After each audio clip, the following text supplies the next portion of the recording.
அனைவருக்கும் வணக்கம். வணக்கம்ப்பா. ரொம்ப வாரங்கள் கழித்து மீண்டும் கதை பேசலாம் வாங்க. இந்த மாதிரி ஒரு அமர்வில் ஏன்னா போன 2 வாரம் வந்து ஜூம் மீட்டிங்கில் கதையை கொண்டு போயிட்டாப்புல இங்கே உள்ள சூழ்நிலைகள்லாம் கருத்து கொண்டு. பட் இப்போ எல்லாமே நார்மலாக போயிட்டு இருக்குது. நம்மளோட கதை பேசலாம் வாங்க இதுவும் நார்மலாக ஸ்டார்ட் பண்ணுறோம். ஆமாம் ஆமாம், இன்றைக்கி வந்துட்டு நம்ம நார்மல் ஆக்கிட்டோம். அதோடு நம்ம வாழ ஆரம்பிச்சிட்டோம். அவங்க அப்படி தான் சொல்லணும், நியூ நார்மல். இப்போ அதே தான். இப்போ வந்து வெளியே தான் நம்ம வந்து பார்க்கில் அந்த இது பண்ணிட்டு இருப்போம். இப்போ வந்து அவுட்டோரில் வந்துட்டு அவ்வளோ இல்லை, பண்ண முடியாத, வெயில் வர ஆரம்பிச்சிருச்சு. அதெல்லாம் இருக்கிறதுனால சரி இன்டோர் பக்கம் வந்துக்கலான்னு சொல்லிட்டு ஒரு அருமையான இடத்த அமைச்சு கொடுத்த அப்துல் ஃபைஸுக்கு நம்ம நன்றியை சொல்லிட்டு இந்த வாரம் ஹரிஷ் சார் ரொம்ப வாரங்கள் கழித்து நம்ம கதை பேசலாம் வந்திருக்கிறாரு. சொல்லுங்கள் ஹரிஷ். இல்லை, மெயினாக நீங்கள் சொன்ன அதே தான், ஜூமில் பேசிடலாம் அப்படிங்கிறது தான் இனிஷியல் தாட்டாகவும் இருந்தது. ஆனால் இப்போ கீழே வரும்போது அபுல் ஃபைஸ் சொன்னார் பேசலாம் ஹரிஷ், ஆனால் வந்து நம்ம உட்காந்து ஆளுக்கு நேராக உட்காந்து அந்த பர்சனல் டச் வந்து மிஸ் ஆகிற மாதிரி இருந்தது. அதனால தான் நேராக பார்க்கணும் அப்படின்னு எனக்கும் இங்கே வந்ததுக்கு அப்புறம் தான் அந்த ஃபீல் இருக்குது. ஓகே, ஜூமில் பேசுகிறோம், பேசிட்டு நம்ம முடிச்சிட்டோம்னா அந்த கதையை முடிச்சுட்டு அடுத்து சாப்பிட போகிறோம், படுக்க போகிறோங்கிற அந்த ஒரு அடுத்தடுத்த வேலைக்கு போயிடுறோம். ஆனால் இங்கே வந்து நம்ம பேசுகிறப்போ பேசி முடிச்சதுக்கு அப்புறமும் நம்ம காருக்கு போகிற வரைக்கும் ஒரு அந்த உரையாடல் தொடர்ந்துட்டே இருக்கு. அந்த உரையாடலை வந்து மிஸ் பண்ணுறேன் அப்படிங்கிறது வந்து திருப்பி ஞாபகப்படுத்தினார் அபுல் ஃபைஸ் தான். அந்த புஷ் இருக்குல்ல, நம்ம எல்லாம் திருப்பி சேரணும், பார்க்கணும், உட்காந்து பேசணும் அப்படிங்கிறது வந்து இடம் கொடுத்தது மட்டும் இல்லை, அதை முன்வைத்து நகர்த்தினதுக்கும் வந்து அபுல் ஃபைஸுக்கு ஒரு பெரிய நன்றி. இந்த கூடுகையில கதை பேசலாம் வழக்கம் போல அவங்க வந்து ஒரு கதைகளோ புக்கு படிச்சுட்டு வந்துருப்போம். ஆமாம், இன்னைக்கு வந்து என்ன கதை நீங்க என்ன வாசிட்டு? நான் பொதுவாக ரொம்ப நாள் ஆச்சா நீங்கள் எல்லாரும் பேசுறத கேட்கலாம் அப்படின்ற எண்ணத்துல தான் வந்தேன். தொடர்ந்து பேசிகிட்டே இருக்கிறோம். இப்போ நம்ம ரொம்ப நாள் கழிச்சு சந்திக்கிறதே பெரிய விஷயமா இருந்துச்சு. அதனால் நீங்கள் பேசுங்க, கடைசியில் நானும் சேர்ந்துக்கிறேன். அபுல் என்ன படிச்சிருக்கேன் இன்னைக்கு வந்து இது குட்டி இளவரசன் ஒரு புக்கு, லிட்டில் பிரின்ஸ். இதுக்கே நான் முன்னாடி படிச்சிருந்தேன் அந்த புக்கு. இப்போ ரீசெண்டாக திரும்ப ஒரு தமிழாக்கம், முன்னாடி வந்து இங்கிலீஷில் படிச்சிருந்தேன் லிட்டில் பிரின்ஸ் சொல்லிட்டு. இப்போ தமிழாக்கம் வந்து ஊரில் நான் வாங்கிட்டு வந்துருந்தேன். இந்த புக் ஆக்சுவலாக நான் ஹரிஷ்கிட்டையும் முன்னாடி சொல்லியிருந்தேன், ஒரு புக்கை பற்றி பேசுவோமா அப்படின்னு சொல்லி. அந்த புக்கு தான் இது, லிட்டில் பிரின்ஸ். அப்போ ஏதாவது ஒன்று எடுக்கணும்னு சொன்னேன்னா சரி இந்த புக்கே கண்டிப்பாக பண்ணிடுவோம், ஃபஸ்ட்டு இதே ஸ்டார்ட் பண்ணுவோம்னு சொல்லிட்டு. இது வந்து ஒரு ஃப்ரெஞ்ச் புக்கு. ஆத்தர் வந்து ஆந்தோயின் த செயின்ட், அவர் அது ஃப்ரெஞ்சோட இது. தமிழ் வந்து அந்துவான் தி செயின்ட் எக்ஸுலி போட்டிருந்தாங்க. இவர் அங்கே ஒரு 1900s உள்ள ஒரு சேம் எழுத்து அந்த அப்போ பிறந்திருக்காரு அவர். பட் ஆனால் புக்கு எழுதின காலகட்டம் பார்த்தீங்கன்னா இந்த செகண்ட் வேர்ல்டு வாரில் அவர் நடந்த அவர் வந்து ஒரு மிலிட்ரி பைலட். அவர் பல வேலைகள் பார்த்துருக்காரு. ஒரு ஏர்மெயில் டெலிவரியாக இருந்திருக்காரு, பைலட் அவர் பேசிக்கலி. ஸோ ஒரு ஏர்மெயில் அதில் ஒர்க் பண்ணியிருக்காப்புல. அப்புறம் போர் நடக்கும்போது மிலிட்ரி பைலட்டாக இருந்திருக்காரு. அவர் நிறைய ஒர்க் பண்ணும்போது அந்தந்த காலகட்டத்தை அவர் எழுதின ஒரு விஷயங்கள். அப்போ அந்த செகண்ட் வேர்ல்டு வார் டயத்தில் அவர் வந்து எழுதின ஒரு தாட்ஸை வச்சு எழுதின புக் தான் இது, இந்த குட்டி இளவரசன்ற புக்கு. 1942 அந்த டைமில் அவருக்கான அனுபவங்களை வச்சு எழுதியிருக்காரு அவர். புக்கு பார்த்தீங்கன்னா இது 300 மொழிகளுக்கு மேலே மொழியாக்கம் பண்ண புக்கு. பைபிளுக்கு அப்புறம் அதிகமாக மொழியாக்கம் பண்ண ஒரு புக்கு. இது வேர்ல்டு வைடு ரொம்ப ஒரு ஃபேமஸான ஒரு புக்கு. அவரோட பேர்லேயே வந்து பிரெஞ்சு அரசாங்கம் அவர் கௌரவிக்காக வந்து லைக் அவரோட ஃபோட்டோ போட்டு நோட்டு ஸ்டாம்ப்ஸ் எல்லாமே ரிலீஸ் பண்ணியிருக்காங்க. இந்த படம் உங்களுக்கு ஞாபகம் இருக்கானே, ஒரு தடவை உங்களுக்கு பிஸ்கட் கொடுத்த ஞாபகம் இருக்கா? ஆமாம், அந்த இதில் வந்து இந்த பையனோட ஃபோட்டோ வந்து. ஆமாம், ஃப்ரான்ஸில் மோஸ்ட்லி இது வந்து ஒரு ஃபேமஸான ஒரு கேரக்டர், இந்த லிட்டில் பிரின்ஸ். அங்கே உள்ள அந்த மக்களுக்கு ரொம்ப பிடிச்ச கேரக்டர் இது. ஓகே, B612 கேள்விப்பட்டிருக்கீங்களா? ஒரு ஆப் ஒன்று வந்துச்சு தெரியுமா, ரொம்ப வருஷம் முன்னாடி. B612 ஒரு ஆப். அது வந்து ஃபோட்டோ எடிட்டரில் நம்ம இப்போ ஈஸியாக அந்த ஃபோட்டோ எடிட்டிங்லாம் பண்ணுறோம். அதுக்கு முன்னாடி B612 ஒரு ஆப் வந்துச்சு. ஓகே, அந்த B612ங்கிற அந்த பிளானட் வந்து இதை பேஸ் பண்ணுது. இந்த பையன் வாழ்றக்கூடிய பிளானட் தான் B612. அதாவது அந்த பிளானட்டுக்கு நேம் கிடையாது. அதை வந்து ஒருத்தவங்க வந்து பூமியிலேருந்து அந்த பிளானட் ஐடென்டிஃபை பண்ணி வச்சிருக்காங்க. அதாவது இதெல்லாம் ஒரு எழுதுறது. ஸோ அந்த ஒரு அதை பேஸ் பண்ணி தான் அந்த ஆப் B612 ஆப். ஸோ கதைக்குள்ளே போனோம்னா இப்போ இந்த பையன் வந்து ஆக்சுவலாக ஆத்தர் வந்து அவரே கதை சொல்கிறார். அவர் வந்து ஒரு மிலிட்ரி பைலட்டு. ஸோ அதை பேஸ் பண்ண ஒரு கதையாகவே கொண்டு போகிறாரு. அப்போ திடீர்னு அவர் வந்து சின்ன வயசில் அவருக்கு ரொம்ப ஒரு ஆசையாக ஏதாவதுன்னா க்ரியேட்டிவாக பார்க்குறது வைக்கிறது இப்படிலான்ட்டு. இப்போ இது வந்து ஆக்சுவலாக அவங்க எழுது குட்டி இளவரசன் புக்கை பார்த்தா ரொம்ப சின்ன புக்கு, டெடிகேட்டட் டு குழந்தைகளுக்காக உள்ள ஒரு புக்காக இருக்கும் இந்த புக்கு பார்த்தீங்கன்னா. பட் ரியலி வந்து இது வந்து நமக்கு பெரியவங்களுக்கான விஷயங்கள் நிறையா உள்ள வந்து ரொம்ப சின்ன சின்ன விஷயங்கள நான் ரொம்ப இன்டெப்த்தான கருத்துக்கள் நிறைய எழுதியிருப்பாப்ல இந்த புக்கில். அது நம்ம வந்து வளரும்போது நம்ம மறந்த பல விஷயங்கள், நம்ம வந்து தவற விட்ட பல கற்பனைகள். அதாவது இப்போ வானத்தை பார்த்தா நமக்குலாம் வந்து மேகத்தை பார்த்தா குதிரை மாதிரி தெரியும், குதிரையில் போகிற மாதிரி இருக்கும். இப்போ அன்பே சிவம் படம் பார்த்துருக்கோம் இல்லையா, அதில் வந்து சாம்பாரை தட்டி விட்டுருவாப்ல.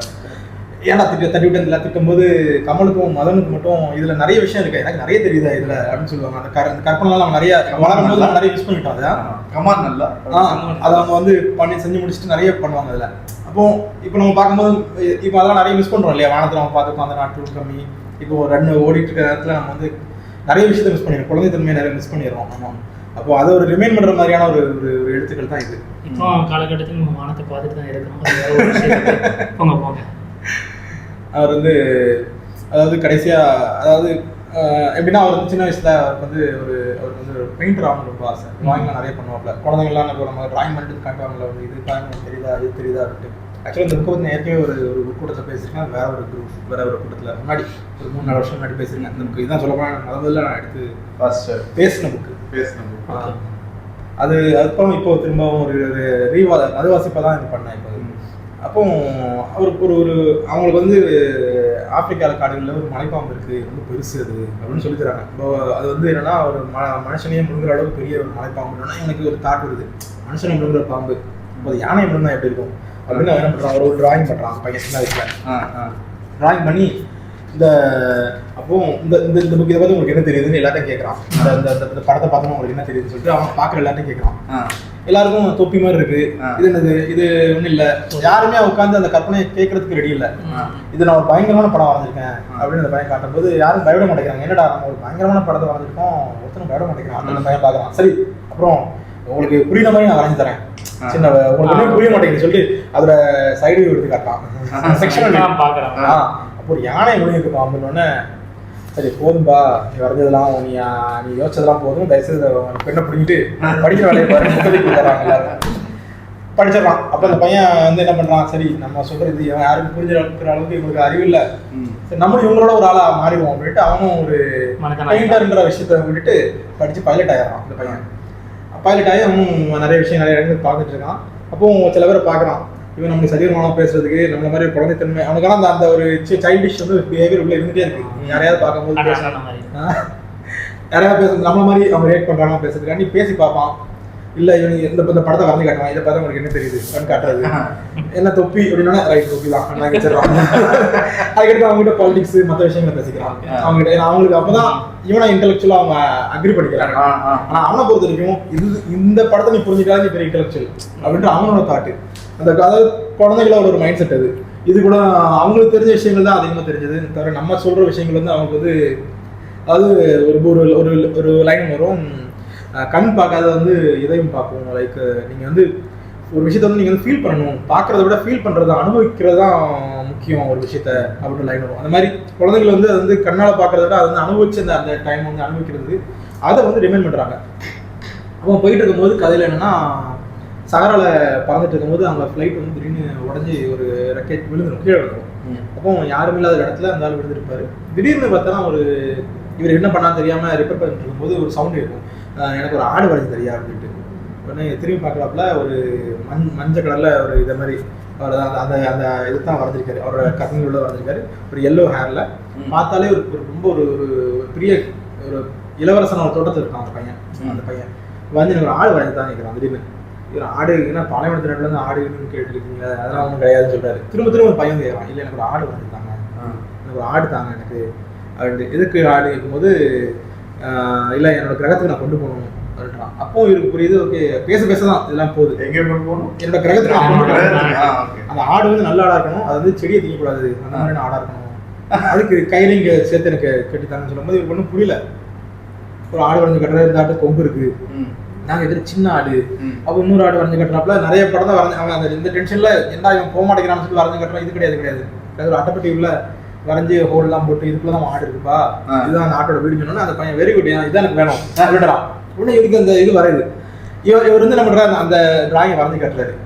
நான் கேட்டது இது கிடையாது, யானையை முழுங்க ஒரு பாம்போட படம் கிடையாது, நான் கேட்டது ஆடுன்னு சொல்லலாம். உடனே இவருக்கு புரிஞ்சு போச்சு, இந்த பையன் வந்து அப்போ நம்ம அவருக்கு ஹாப்பி ஆகிட்டாரு. இன்னும் பேச ஆரம்பிக்கிறார். அந்த பையன்கிட்ட கொஞ்சம் கொஞ்சமாக அவங்க வந்து எல்லாம் பேசிட்டே இருக்காங்க. நாட்கள் போதும் அவங்க கூடவே. அப்போ தான் அந்த பையனை பற்றின விஷயங்கள் ஒன்றா தெரிய வருது அவருக்கு. எங்கேருந்து வந்தான், எதுக்காக வந்தான்ட்டு. அவனோட ஒரு கிரகத்துலேருந்து வந்திருக்கான். வரும்போது ஒரு 6 கிரகத்தை பார்த்துட்டு வந்திருக்கான். அவனுக்கு வந்து இந்த மாதிரி எக்ஸ்ப்ளோர் பண்ணணும்னு ஆசை, ஒரு இடத்தையும் பார்க்கணும். ரொம்ப நாளாக அந்த கிரகத்தில் அவன் மட்டும் தனியாக இருக்கான். ஒரு ரோஜா செடி வளர்க்குறான். அந்த செடி மேலே அவனுக்கு ரொம்ப ஒரு ரோஜா செடி அவங்ககிட்ட பேசுது. செடிக்கு டெய்லி தண்ணி ஊற்றுறான். அப்போது அந்த செடிக்கு அவனுக்கு மேலே கான்வர்சேஷன். அதாவது அந்த செடிங்கிறது எவ்வளோ ஒரு பூ இருந்தாலும் எனக்கான அந்த பூ வந்து எனக்கு ஸ்பெஷல், யூனிக் எனக்கு. அப்போ அதை வந்து நான் தான் பழக்கப்படுத்தினேன். அந்த ரோஜா அந்த பூன்னு சொல்லி நீ பழக்கப்படுத்தின ஒன்றுக்கு நீ தான் பொறுப்பாக. அது வந்து எதுக்குன்னா நமக்கு நம்ம ஒரு விஷயத்தை நம்ம பழக்கப்படுத்திக்கிட்டோம். அது நம்ம தான் நல்ல விஷயமோ அது நம்ம தான் பொறுப்பாக்கணும். அந்த மாதிரி இப்போ குழந்தைகள் நிறைய குழந்தைங்க இருந்தாலும் நம்ம குழந்தைங்க நமக்கு தனி தானே, ஸ்பெஷல் தானே. அந்த மாதிரி அவனுக்கு அவ்வளோ பூக்கள் இருந்தாலும் அந்த கிரகத்தில் ஒரு பூ இருக்கும், அது அவனுக்கு ரொம்ப ஸ்பெஷலாக இருக்கும். அப்போது அவனுக்கு இந்த மாதிரி வெளி உலகத்தெலாம் பார்க்கணும்னு ஆசைப்பட்டு அவன் ஒவ்வொரு இடத்துக்காக போகிறான். அப்போ நம்மளோட ஒரு ஹியூமன் கேரக்டர்ஸ் எல்லாமே அவர் வந்து அந்த காட்சி கொடுத்துருவார். ஒரு கிரகத்தில் ஒருத்தர் இருப்பான், ஒன்லி ஸ்டார்ஸ் மட்டும் எண்ணிட்டே இருப்பாப்புல. ஒரு பணக்காரனை ஒரு தோற்றத்தில் அவங்க வேறு எதுவுமே பார்க்க மாட்டான். ஸ்டார்ஸ் கவுண்ட் பண்ணிட்டே இருக்க வேலை. அதாவது ரூபாய் கவுண்ட் பண்ணிட்டு வேறு எதை மித்த விஷயங்கள்லாம் இருக்கிற மாதிரியானது. இன்னொரு கிரகத்துக்கு போகிறாப்புல ஒரு ராஜா இருக்காப்புல. அந்த ராஜாக்கு யாருமே கிடையாது, நாடே இல்லாத ராஜா. அந்த கிரகத்தில் அந்த ராஜா மட்டும் தான் இருக்காரு. இவன் வந்தாலும் ரொம்ப சந்தோஷமாயிருவான். எனக்கு ஒரு மந்திரி கிடச்சிட்டான் அப்படின்ட்டு, எனக்கான ஒரு ஆள் கிடச்சிட்டான். இன்னொரு கிரகத்துக்கு போனால் தற்பெருமை பேசுவான். அவன் ஒரு வித்தியாசமான தொப்பி வச்சிருப்பான். பார்த்தோன்னா என்ன தொப்பிலும் டிஃப்ரெண்டாக இருக்குது, ஏன் அப்படி போட்டுறீங்க, நீங்கள் கேட்குறீங்களா அதுக்காண்டி தான் அப்படின்னு தொப்பியை பற்றி பேச ஆரம்பிச்சிருவான். கல்வி நான் உங்களுக்கு பண்ணுவேன்ல அதுக்காண்டி தான். அதாவது தற்பெருமை பேசுகிறவங்க வந்து நம்ம பேசுறது கேட்காது, அவங்க பேசுறது நம்ம கேட்கணும். அவன் நம்ம சொல்கிற எதுவும் அவன் காதில் விடாது. பல கிரகத்துக்கு போயிட்டு ஒரு கிரகத்தை வந்து அவன் வந்து குடிச்சிட்டே இருப்பாப்புல. ஒருத்தன் வந்து நிறைய இதாக இருக்கும், ஏன் குடிக்கிறீங்க போது, இல்லை நான் வந்து டென்ஷனில் இருக்கேன். என்ன டென்ஷனு? இல்லை குடிக்கிறேனே டென்ஷனில் தான் நான் குடிக்கிறேன், ரொம்ப குடிக்கிறேனே டென்ஷனில் நான் வந்து மார்க்கெட்டுக்காக நான் திரும்ப குடிக்கிறேன். எனக்கு ஒவ்வொருத்தரும் அவன் அது வரைக்கும் இந்த மாதிரியான கேரக்டர்ஸ்லாம் பார்க்கல, வித்தியாசமாக இருக்குது. பார்த்துட்டு போயிட்டே இருக்கான். அப்போ ஒரு இடத்துல ஒரு ஆளை பார்க்குறான். அவர் சொல்கிறாரு, பூமின்னு ஊர் இருக்குது, நீ கேட்குற மாதிரி அந்த இடம் இருக்குது, கிரகம் இருக்குது, அங்கே போ அப்படின்னு சொன்னோன்னா அந்த பையன் வந்து கிரகத்துக்கு வந்துடுறான். ஒரு வருஷம் முன்னாடி வந்திருக்காங்க அந்த இடத்துல. அதனால் திரும்ப அந்த இடத்துல வந்து திரும்ப அவனுக்கு இப்போ அவனோட ஊருக்கு போகணும், அவன் அவனோட பூவை பார்க்கணும் அவனுக்கு. அதனால அவன் வந்து போகிறதுக்காக திரும்ப நேரத்தில் வெயிட் பண்ணிட்டு இருக்கான். இங்கே வரும்போது நிறைய பார்க்குறான். அவருக்கு பாம்பு, அதாவது குழந்தைகளுக்கான கதை மாதிரியே இருக்கும். ஆனால் அந்த கான்வர்சேஷன்ஸ் வந்து ரொம்ப நல்லா இருக்கும். அந்த நரி கூட அவன் பேசுறது, ஒரு இந்த பாம்பு கூட அவன் பேசுறது, இந்த இவர் கூட பேசுறது, எல்லாமே கான்வர்சேஷன்ஸ் பார்த்தீங்கன்னா ரொம்ப இன்டெப்த்தான கான்வர்சேஷன்ஸ். லைக் நீ வந்து கூட்டத்தில் நம்ம வந்து எவ்வளோ பெரிய கூட்டமாக தான் சரி, நம்ம வந்து அந்த கூட்டத்தில் நம்ம ஜெல்லாவெல்லாம் நம்ம தனியாக தான் இருப்போம். நமக்கு அந்த கூட்டம் செட் ஆகலன்னா நம்ம தனியாக தான் ஃபீல் பண்ணுறோம். அதாவது இந்த கூட்டம் உனக்கான கூட்டம் இல்லை அப்படின்னா நீ என்ன கூட்டத்தில் இருந்தாலும் அது நம்ம தனியாக ஃபீல் ஆகிட்டே இருப்போம். அதெல்லாம் தனியாக இருக்கும். ஸோ அந்த மாதிரி வந்து நிறைய விஷயங்களை வந்து சொல்லிக் கொடுத்தாங்க அந்த பையனுக்கு. கடைசியில் அந்த பையன் வந்து அவன் போகணும்னு ஆசைப்படுவான். திரும்ப என்னோட கருத்துக்கு நம்ம போயிடுவேன் ஆசைப்படுவான். அப்போ போகிறதுக்காக வந்திருக்கும் போது தான் இவரை பார்ப்பான். இவரோட கான்வர்சேஷன்லாம் போய்கிட்டு இருக்கும். இவருக்கு ரொம்ப பிடிச்சி போயிடும் அந்த பையனை. அதாவது பார்க்கும்போது எவ்வளோ விஷயங்கள் இருக்குது, இவரோட வேவலெடுத்தே பேசுகிறாங்கள்றான் அந்த பையன், நிறைய விஷயங்கள் தெரிஞ்சிருக்கு அப்படின்ட்டு.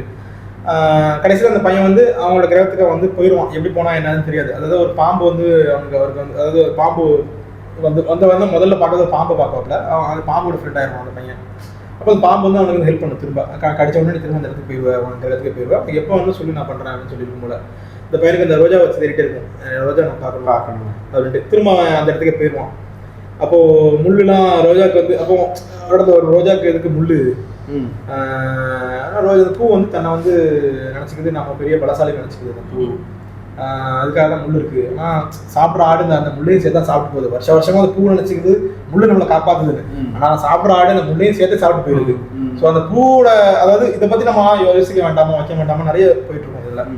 இந்த மாதிரி ரொம்ப நல்ல ஒரு எழுத்து அண்ட் நிறைய விஷயம் நான் வந்து என்ன சொல்கிறது, இப்படி போனதுனால கன்ஃபியூஸாக இருக்கும். பட் வாசிக்கும் போது ரொம்ப நல்லா இருக்கும். அண்ட் இந்த எழுத்த மெயின் வந்து இவர் எழுதினார்ல, இது கடைசி இதே மாதிரி இது எழுதி முடிச்சு எல்லாமே பண்ணிட்டாப்புல. ஆனால் ஒரு ஃப்ளைட் ஆக்சிடென்ட்ல இறந்து போனார். அவர் எங்கே போனார் என்ன ஏதுன்னு யாருக்கும் தெரியாது. அவருக்கு ஒரு ஸ்டார் ஆகிட்டாரு. ஆமாம், அவர் கடைசி வரைக்கும் அவர் பாடி கிடைக்கவே இல்லை அவர்கிட்ட. அதனால தான் அவர் வந்து இப்படி புக் எழுதியிருக்காரு. அந்த இலவசம் தேடி அவர் போயிட்டார் போல அப்படின்ட்டுலாம் அது வந்து அப்படியே அவங்க வந்து கொண்டு போயிருப்பாங்க. அவர் அப்படியே தான் இறந்து போயிட்டார். அவர் அந்த இந்த சைட் வருது. நல்ல ஒரு புக்கு, கண்டிப்பாக எல்லாரும் படிக்கலாம் இந்த புக்கை. சின்ன புக்கு, அருமையான புக்கு. சொல்லுவோம்ல, வேணடா வேற உலகத்தில் வாழ்ந்துட்டீங்களாம் அப்படின்னு அதை சொல்லியிருக்க. எல்லா கதாபாத்திரம் மனிதர்களுடைய விதவிதமான மனிதர்கள், ஒவ்வொரு பிம்பங்கள் இடத்துலையும் பார்க்கறது, ஒவ்வொரு பிளானட்லையும் பார்க்குறோம்ல. வந்து காசை தெரியும், அதாவது நம்பர்ஸை பண்ணி ஓடிட்டு இருக்கோம், ஓடக்கூடாது.